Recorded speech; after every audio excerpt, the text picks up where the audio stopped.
പ്രിയപ്പെട്ട രക്ഷിതാക്കളെ, സ്നേഹം നിറഞ്ഞ വിദ്യാർത്ഥികളെ, 2026 സമസ്ത 4ാം ക്ലാസ് പാദവാർഷിക പരീക്ഷ ഈ മാസം 18-ാം തീയതി മുതൽ ആരംഭിക്കുകയാണ്. ടൈം ടേബിളൊക്കെ നിങ്ങൾക്ക് കിട്ടിയിട്ടുണ്ടാകുമെന്ന് വിചാരിക്കുന്നു. കുറഞ്ഞ ദിവസങ്ങൾ മാത്രമാണ് ഇനി പരീക്ഷയ്ക്ക് നമ്മുടെ മുമ്പിലുള്ളത്. ഈ ഒരു സമയം പരീക്ഷയ്ക്ക് വേണ്ടിയുള്ള നമ്മുടെ തയ്യാറെടുപ്പുകൾ, പാഠഭാഗങ്ങൾ പഠിക്കൽ, ഇതൊക്കെ എത്രത്തോളം ആയിട്ടുണ്ട് എന്ന് വിലയിരുത്തപ്പെടേണ്ട സമയമാണ്. കാരണം പല മദ്രസകളിലും മോഡൽ എക്സാം നടക്കുന്നു, റിവിഷൻ നടന്നുകൊണ്ടിരിക്കുകയാണ്. പരമാവധി ഒഴിവ് സമയങ്ങൾ ഉപയോഗപ്പെടുത്തിയാൽ മാത്രമേ നല്ല മാർക്കോടുകൂടെ അല്ലെങ്കിൽ മുഴുവൻ മാർക്കും നേടി നമുക്ക് വിജയിക്കാൻ കഴിയുകയുള്ളൂ. ഈ ഒരു പരീക്ഷയിലും ഉന്നത മാർക്കോടുകൂടെ വിജയിക്കാൻ അല്ലാഹു നമുക്ക് തൗഫീഖ് നൽകട്ടെ. കഴിഞ്ഞ പരീക്ഷകളിലൊക്കെ പോലെ തന്നെ ഈ ഒരു പരീക്ഷയിലും പരീക്ഷയുമായി ബന്ധപ്പെട്ട വിഷയങ്ങൾ, ശ്രദ്ധിക്കേണ്ട കാര്യങ്ങൾ, മോഡൽ ചോദ്യപേപ്പറുകൾ, ഉത്തരങ്ങളൊക്കെ നമ്മുടെ ചാനലിലൂടെ നമ്മൾ ഓരോ ദിവസങ്ങളിലായി അപ്ലോഡ് ചെയ്യും. ഒന്നും തന്നെ നഷ്ടമാവാതിരിക്കാൻ വേണ്ടി ചാനൽ സബ്സ്ക്രൈബ് ചെയ്തിട്ടുണ്ട് എന്ന് ഉറപ്പുവരുത്തുക. ഈ ഒരു വീഡിയോയിൽ നമ്മൾ പരിചയപ്പെടുത്തുന്നത് പാദവാർഷിക പരീക്ഷയുടെ 4ാം ക്ലാസ്സിൻ്റെ ലിസാനുൽ ഖുർആനാണ്. ഏത് രൂപത്തിലാണ് ചോദ്യങ്ങൾ ഉണ്ടാവുക, എന്തൊക്കെ കാര്യങ്ങൾ ശ്രദ്ധിക്കണം, എത്ര പാഠങ്ങൾ നമ്മൾ പരീക്ഷയ്ക്ക് വേണ്ടി പഠിക്കേണ്ടി വരും എന്നീ വിഷയങ്ങളൊക്കെ ഉൾപ്പെടുത്തിയിട്ടുള്ള നല്ലൊരു വീഡിയോ ആണ്. മുഴുവനായി തന്നെ കാണുക, ഒരിക്കലും തന്നെ നഷ്ടമാവില്ല. നമ്മൾ ചോദ്യപേപ്പർ ഒന്ന് ആദ്യം പരിചയപ്പെടാം. ഒന്നാമത്തെ ചോദ്യം നിങ്ങൾ നോക്കൂ. നുക്കമ്മിലു ഫീമാ ഫിൽ കൗസൈനി, ബ്രാക്കറ്റിൽ നിന്നെടുത്ത് യോജിപ്പിക്കാനാണ്. ബ്രാക്കറ്റിൽ അല, ഫി, യദ്ഹബു, തദ്ഹബു, യോമുൽ ജുമുഅ, മിന എന്നിങ്ങനെ ഉണ്ട്. ഓരോന്നും ഓരോ ചോദ്യങ്ങൾക്ക് നേരെ ശരിയാവണ്ണം എടുത്തെഴുതണം. ലിസാനിൽ നമ്മൾ എഴുതുന്ന സമയത്ത് 100 വട്ടം ആലോചിച്ച് മാത്രമേ എഴുതാവൂ. വെറുതെ അങ്ങ് എഴുതിയാൽ മാർക്ക് നഷ്ടപ്പെട്ടു പോകും. ഒന്നാമത്തെ നോക്കൂ. ഡാഷ് അത്ത് തോവിലെത്തി ബിത്തീഹുൻ എന്നാണ്. തോവിലത്തിൻ്റെ അകത്ത് എല്ലാവർക്കും അറിയാലോ, മേശയല്ലേ. പിന്നെ ബിത്തീഹുൻ എന്ന് പറഞ്ഞാൽ വാട്ടർ മിലൻ. നമ്മുടെ നാട്ടിലൊക്കെ വത്തക്ക, ചക്കരമത്തൻ പല പേരിൽ അറിയപ്പെടുന്നുണ്ട്. വാട്ടർ മിലനാണ്. അപ്പോൾ മേശപ്പുറത്ത് വാട്ടർ മെലൻ, അവിടെ ഏതാണ് യോജിച്ചത്? മേശയുടെ മേൽ എന്ന അർത്ഥം ആദ്യം വരണം. അതിന് നമ്മൾ അല ചേർത്തി കൊടുക്കണം. അല തോവിലെത്തി ബിത്തീഹുൻ, മേശപ്പുറത്ത് വാട്ടർ മെലൻ ഉണ്ട്. 2. തെൻതലിറുൽ ഉമ്മു, ഉമ്മ വെയിറ്റ് ചെയ്യുന്നു. ഡാഷ് അൽ ബൈത്ത്, എന്ത് എളുപ്പമാണ്, വീട്.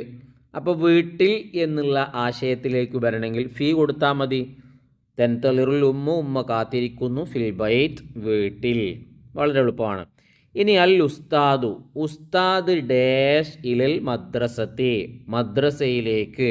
മദ്രസയിലേക്ക്, അതിൻ്റെ മലയാളം തന്നെ വേഗം നമ്മുടെ മൈൻഡിലേക്ക് വരുന്നു. മദ്രസയിലേക്ക് ഉസ്താദ് പോകുന്നു എന്നാണ്. അപ്പോൾ അവിടെ പോകുന്നു എന്നുള്ളതിന് ഏതാണ്? യദ്ഹബു ആണ്. അപ്പോൾ നിങ്ങൾക്കൊരു ഡൗട്ട് വരും, ഉസ്താദെ തദ്ഹബു എന്ന് പറഞ്ഞാലും പോവുക തന്നെയല്ലേ, യദ്ഹബു എന്ന് പറഞ്ഞാലും ഒരാൾ പോകുന്നു, തദ്ഹബു എന്ന് പറഞ്ഞാലും ഒരാൾ പോകുന്നു, പിന്നെ എന്തുകൊണ്ട് തദ്ഹബു എന്ന് എഴുതിയാൽ മാർക്ക് കിട്ടൂല? അതൊന്ന് പറഞ്ഞു തരുമോ എന്ന് ചോദിച്ചാൽ ഞാൻ പറയും, ഉസ്താദ് ആൺവർഗമാണ്. യദ്ഹബു എന്നുള്ളത് ഒരാൾ പോകുന്നു എന്ന് പറഞ്ഞാൽ അത് ആണാണ്. യദ്ഹബാനി, 2 ആൾ പോകുന്നു എന്ന് പറഞ്ഞാലും അത് ആണാണ്. ആദ്യത്തെ 3 എണ്ണം ആണുങ്ങൾക്കുള്ളതാണ്. പിന്നെ വരുന്ന യദ്ഹബു, യദ്ഹബാനി, യദ്ഹബൂന, ആദ്യത്തെ 3 എണ്ണം കഴിഞ്ഞു. രണ്ടാമത്തത് തദ്ഹബു, തദ്ഹബാനി, യദ്ഹബുന. ഈ ലൈനിൽ വരുന്നതാണ് സ്ത്രീകൾക്കുള്ളത്. അപ്പോൾ സ്ത്രീകൾക്കുള്ളത് ആണുങ്ങൾക്ക് പറ്റുമോ? ആണുങ്ങളെ വസ്ത്രം പെണ്ണുങ്ങളിടാൻ പറ്റുമോ? പെണ്ണുങ്ങളിടുന്ന പർദ്ദ ആണുങ്ങളിടുമോ? ഇല്ലല്ലോ. അപ്പോൾ അതാണ്, അങ്ങനെ പറ്റില്ല. ഇനി അടുത്ത് നോക്കുക. അൽ ബിൻതു, പെൺകുട്ടി. ഇലൽ മസ്റാത്തി, കൃഷിയിടത്തിലേക്ക്. വേഗം മനസ്സിലാവുന്നുണ്ട്, പോകുന്നു എന്നാണ്. അവിടെ യദ്ഹബ് കൊടുക്കാൻ പറ്റില്ല, കാരണം പെൺകുട്ടി പെൺവർഗമാണ്. അതുകൊണ്ട് അവർക്ക് യോജിച്ചത് തദ്ഹബു എന്നതാണ്. ഇനി സമയത്തുൽ അദാന, ബാങ്കിനെ കേട്ടു. ഡാഷ് അൽ മസ്ജിദ്, പള്ളി. അപ്പോൾ പള്ളിയിൽ നിന്ന്, മദ്രസയിൽ നിന്ന്, ആ ഒരർത്ഥത്തിലേക്ക് നമ്മൾ ഏത് അക്ഷരമാണ് പാഠഭാഗത്തിൽ പഠിച്ചത്? മിന എന്നുള്ളതാണ്. മിന എന്ന് കൊടുത്തു കഴിഞ്ഞാൽ നമുക്ക് മിനൽ ബൈത്തി എന്നാണെങ്കിലോ, വീട്ടിൽ നിന്ന്. മിനൽ മസ്ജിദ്, പള്ളിയിൽ നിന്ന്. ഇനി മിനൽ സ്കൂളിൽ നിന്ന്. മിനൽ കാറിൽ നിന്ന്. അതിൻ്റെയൊക്കെ ഒരു അറബി ഞാൻ പറയാത്തത് നിങ്ങൾക്ക് വേഗം മനസ്സിലായിക്കോട്ടെ എന്ന് ചോദിച്ചിട്ടാണ്. അപ്പോൾ മിന എന്ന് കൊടുത്താൽ അതിൽ നിന്ന് എന്ന് വരും. ഓക്കെ. 6ാമത്തത് അൽ യൗമു സാദിസു, 6ാമത്തെ ദിവസം എന്ന് പറഞ്ഞേ യോമുൽ ജുമുഅ. യോമുൽ ജുമുഅയാണ് 6ാമത്തെ ദിവസം. നേരെ മറിച്ച് 7ാമത്തെ ദിവസമാണെങ്കിൽ നിങ്ങൾ എന്തെഴുതും? യോമു സബ്ത്ത് എഴുതും, ശനിയാഴ്ച. തുടങ്ങുന്നത് ഞായറാഴ്ചയാണ്. യോമുൽ അഹദ്, യോമുൽ ഇസ്നൈൻ, യോമുൽ സലാസ, യോമുൽ അർബിയ, യോമുൽ ഖമീസ്, യോമുൽ ജുമുഅ, യോമു സബ്ത്ത്. ഇങ്ങനെ. ഇത് വളരെ ഇമ്പോർട്ടൻ്റ് ആണ്. ഏതെങ്കിലും ഒന്ന് ചോദിച്ചേക്കാം. 1ാമത്തേത് ഏതെന്ന് ചോദിച്ചാൽ യോമുൽ അഹദ് സൺഡേ ആണ്. ഓക്കെ, ഇനി നമ്മൾ രണ്ടാമത്താണ് വായിക്കുന്നത്. ഇപ്പോൾ വായിച്ചതിനേക്കാളും എളുപ്പമുള്ള ചോദ്യമാണ്. നുക്കമ്മിലിൽ ഫറാഹ, വിട്ട ഭാഗം പൂരിപ്പിക്കാനാണ്. എദുറുസു സർഫാക്കുകയാണ്. എദുറുസു അവിടെ കൊടുത്തിട്ടുണ്ട്. എദുറുസു ഡാഷ് പിന്നെ എദുറുസ്ന വരെയുള്ളതാണ് നമ്മൾ സർഫാക്കേണ്ടത്. അപ്പോൾ മൂന്നെണ്ണം ആയിട്ടാണ് വരുന്നത്. ഞാൻ നേരത്തെ പറഞ്ഞു. എദുറുസു എന്ന് പറഞ്ഞാൽ ഒരാണ് പഠിക്കുന്നു. രണ്ടാമത്തത് എദുറുസാനി, രണ്ടാണ് പഠിക്കുന്നു. എദുറുസൂന, മൂന്നിൽ കൂടുതൽ ആണുങ്ങൾ പഠിക്കുന്നു. ഇനി തെദുറുസു, ഒരു സ്ത്രീ പഠിക്കുന്നു. തെദുറുസാനി, രണ്ട് സ്ത്രീകൾ പഠിക്കുന്നു. എദുറുസ്ന, കുറേ സ്ത്രീകൾ പഠിക്കുന്നു. അപ്പോൾ ഈ ഒരു രൂപത്തിലാണ് അതിൻ്റെ മോഡൽ വരുന്നത്. മൂന്നെണ്ണം ആയിട്ട് നമ്മൾ പഠിക്കണം. എദുറുസു, എദുറുസാനി, എദുറുസൂന, തെദുറുസു, തെദുറുസാനി, എദുറുസ്ന. ഇനി നീ ഒരു ആണ് പഠിക്കുന്നു, നീ രണ്ടാണ് പഠിക്കുന്നു, നിങ്ങൾ കുറേ ആണുങ്ങൾ പഠിക്കുന്നു. അതാണ് ഇനി അടുത്ത 3 ലൈന് വരുന്നത്. തെദുറുസു, തെദുറുസാനി, തെദുറുസൂന, തെദുറുസീന, തെദുറുസാനി, തെദുറുസ്ന. അദുറുസു, ഞാൻ പഠിക്കുന്നു എന്നാണ്. നെദുറുസു, ഞങ്ങൾ പഠിക്കുന്നു. ഇതാണ് അതിൻ്റെ അർത്ഥം. സൊറഫാക്കാൻ അറിയാതിരുന്നാൽ ഫുൾ മാർക്ക് പ്രതീക്ഷിച്ചാലും പോകേണ്ടതില്ല. നല്ല മാർക്ക് നഷ്ടപ്പെടും സൊറഫാക്കാൻ അറിഞ്ഞില്ലെങ്കിൽ. അതുകൊണ്ട് നമുക്കറിയുന്നതെല്ലാം നമ്മൾ സർഫാക്കി പഠിക്കുക.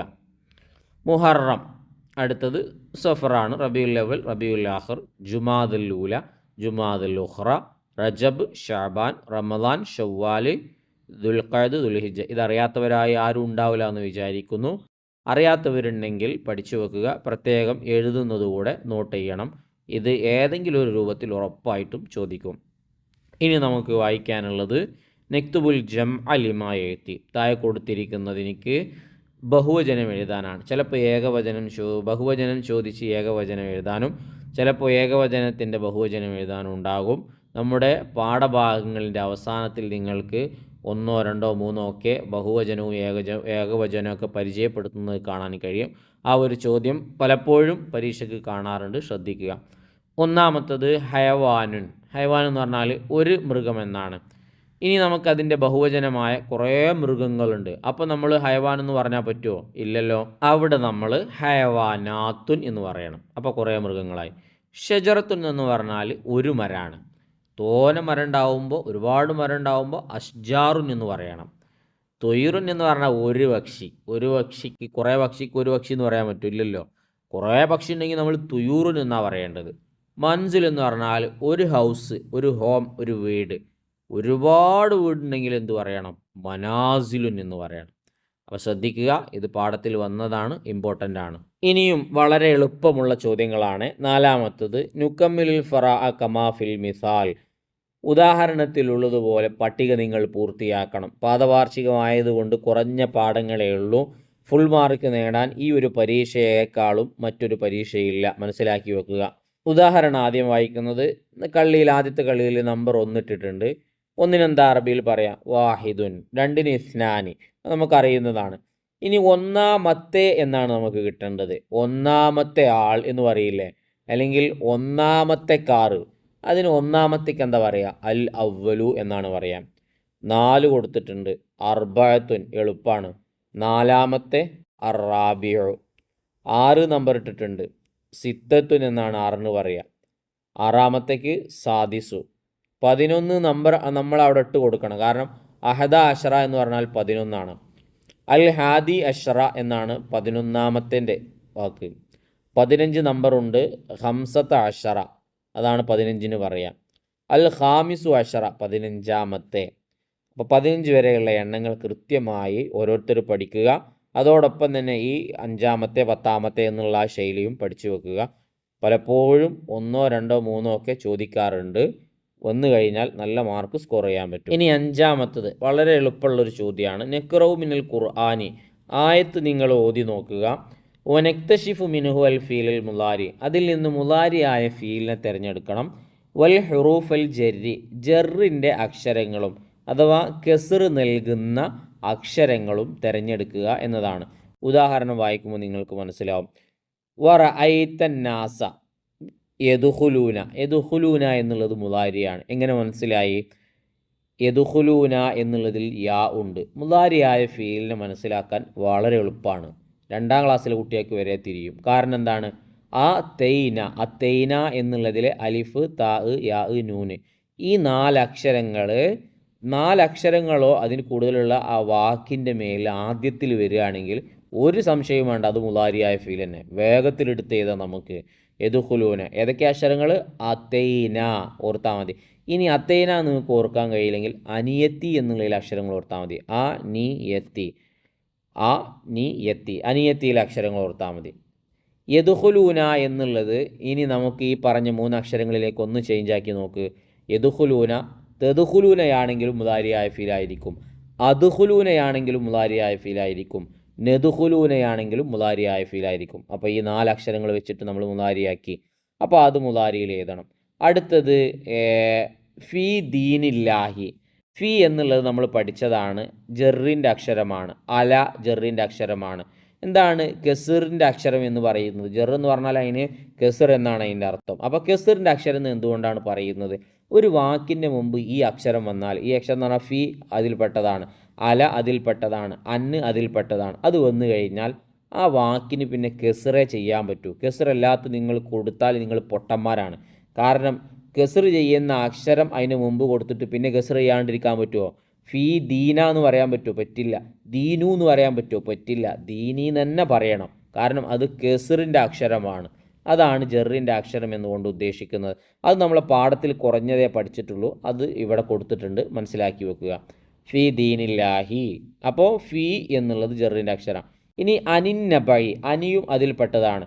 അനിൻ നബ എന്ന് പറയാൻ പറ്റുമോ? പൊട്ടത്തെറ്റാണ്. കാരണം അനി എന്നുള്ളത് ജെറ് ചെയ്യുന്ന അക്ഷരമാണ്, കെസർ ചെയ്യുന്ന അക്ഷരമാണ്. നബഉ എന്നും പറയാൻ പറ്റില്ല, നബഇ തന്നെ പറയണം. ഇനി വലാ യഹുല്ലു, യഹുല്ലുൽ യാ ഉണ്ട്. യഹുല്ലു ഇനി നമുക്ക് വേണമെങ്കിൽ തെഹുല്ലു ആണെങ്കിലും അത് മുലാരിയാണ്, നെഹുല്ലു ആണെങ്കിലും മുലാരിയാണ്, അഹുല്ലു ആണെങ്കിലും മുലാരിയാണ്. അപ്പോൾ അതവിടെ എഴുതണം. അലാ ത്വാമിൽ മിസ്കീൻ. അല ജെറിൻ്റെ അക്ഷരമാണ്, അതുകൊണ്ട് ത്വാമി തന്നെ പറയണം. ത്വാമു, ത്വാമ തെറ്റാണത്, പൊട്ടത്തെറ്റാണ്. അപ്പോൾ ഇതും വളരെ എളുപ്പമുള്ളതാണ്. ജസ്റ്റ് ഒന്ന് മൈൻഡിന് കൊടുക്കുക, ചിന്തിച്ചാൽ വളരെ എളുപ്പമാണ് ലിസാൻ. എല്ലാ വിഷയത്തിനേക്കാളും മാർക്ക് എളുപ്പം വാങ്ങാൻ പറ്റുന്നത് ലിസാനിലാണ്. ഇനി അടുത്ത 2 ചോദ്യങ്ങളും ഞാൻ അധികം വിശദീകരിക്കുന്നില്ല, കാരണം ഒട്ടുമിക്ക എല്ലാ പരീക്ഷയ്ക്കും ചോദിക്കുന്ന ചോദ്യങ്ങളാണ്. അത് ഏതാണ് ചോദിക്കുക എന്ന് നമുക്ക് പറയാൻ പറ്റില്ല. അതുകൊണ്ട് എല്ലാവരും പാഠഭാഗത്തിൽ അറബിയും അതിൻ്റെ അർത്ഥവും നന്നായി പഠിച്ചിരിക്കണം. പഠിക്കാത്തവർക്ക് ഈ ചോദ്യം കിട്ടില്ല. ആദ്യത്തേത് നോക്കൂ, നുത്തർജിമുൽ ആത്തിയ. താഴെ കൊടുത്തിരിക്കുന്നത് പരിഭാഷപ്പെടുത്താനാണ്. റഅ ഫാലിലുൻ അൽ ബബ് വൽ ഹമാമത്ത് അല ഷജറത്തി. ഫാലിൽ മരത്തിനു മുകളിൽ തത്തയെയും പ്രാവിനെയും കണ്ടു.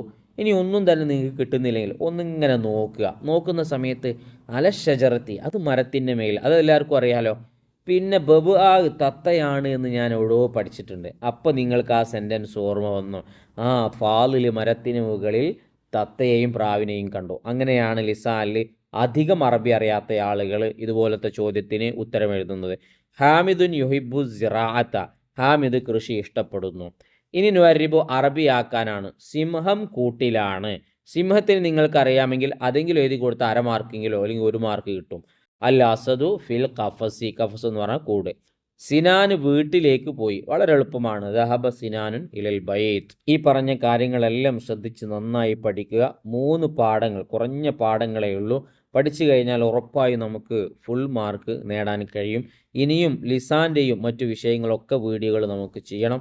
അതിന് നിങ്ങളെ സപ്പോർട്ടായ സബ്സ്ക്രൈബ് ഉണ്ടായിരിക്കണം. ചെയ്യാത്തവരുണ്ടെങ്കിൽ ഒന്ന് ചെയ്ത് സപ്പോർട്ട് ചെയ്യുക. വീഡിയോ ഉപകാരപ്പെട്ടെങ്കിൽ താങ്ക്സോ അൽഹംദുലില്ലയോ മറ്റോ കമൻറ്റിലൂടെ എഴുതി സന്തോഷം അറിയിക്കുകയും ചെയ്യുക. നല്ല വീഡിയോയുമായി നമുക്ക് വീണ്ടും കാണാം.